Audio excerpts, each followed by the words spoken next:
Hello fellow humans, I'm Josh and welcome to the Madhouse.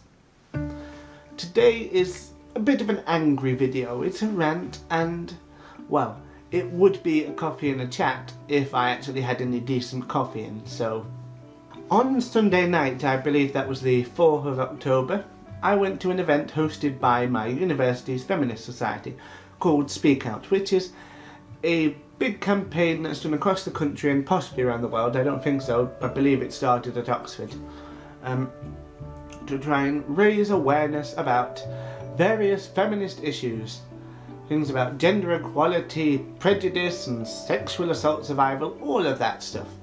And here, because the chair of the Feminist Society is someone who I've worked with before and really admire his dedication, but have had a few personal disagreements with in the past, he decided that he would try to expand this to not just include things about being female, but about all things to do with feminism, about it supporting all genders, members of the LGBTQIA+ community, and still a mouthful that. And the idea was fantastic, but I got there and I have mixed feelings.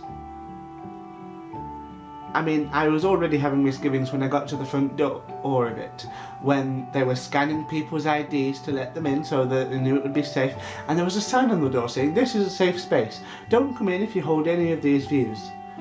Now, forgive me if I'm wrong, the whole point of having a thing like this is so that you can discuss these things and hope to convince other people. Because guess what, everybody who's in that room shares these views already. You don't need to tell them your stories, because they get it. So, went in slightly muttering underneath my breath about how it's a load of bollocks anyway, but I went along with it. I mean, not that the idea of a safe space is, but some people's interpretations of it are a bad idea. Went in, sat down and started listening to some speeches.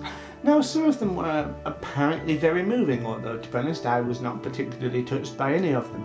There was one which was very tragic, and there were lots of people tearing up at it, but it was just, oh, how unfortunate for you. Why is this my problem?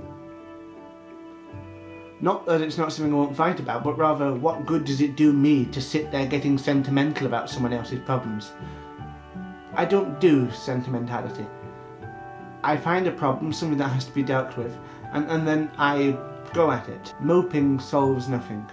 I mean, it did seem to be a big thing about self-pity. It was all just, oh, and I've had eating disorders and it's hard and that has to change. Well, yes it does.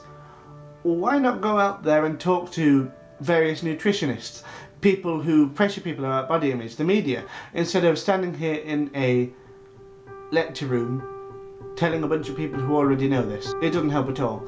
I mean, I know you may think I sound hypocritical because, guess what? I'm sat in my bedroom right now talking to you. But I do things.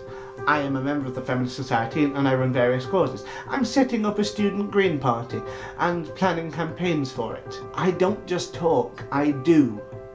And this is where it winds me up. I mean, a lot of things wind me up, but this bit in particular. They seem to think that by sitting there talking very calmly about their feelings, the whole world will rearrange itself around them. The world owes you nothing. You have to stand up and make it listen. I mean, take a look at the past. There's that suffragette film out. How did the suffragettes get what they want? First they made enough noise that they had to be heard, and then they proved themselves with the First World War when they did the work the men weren't doing. That's how you need to do it. Make yourselves noticed and then do it. I mean, take the Stonewall Inn, for example. Massive event in the LGBTQ community, and the beginning of the, well, real beginning at least, of the gay rights movement. A riot in New York after oppression from the police. And some people were very against it because they thought these deviants were fighting against societal norms. But it also made people realise that there were actually people who were different from them out there, and that they're not necessarily bad. They're people who had had enough of having to hide, having to defend themselves. So they made themselves noticed. Now, I'm not saying that you should go out there with bombs or anything, because that will help no one and will just alienate people against you. But you have to be noticed. I mean, peaceful march, it's all very well and good, yes, but you're sending them with a placard saying, freedom now. You're drowned out among all the other people.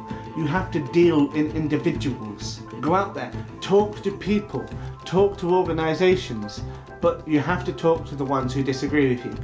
I mean, these are the sort of people, in fact, one person who I'm thinking of was quite instrumental in this, who banned the UKIP LGBTQ group from joining in London Pride. Now, if you've watched that video, you'll know that I don't like UKIP and I think the world would be a far better place if they were disbanded.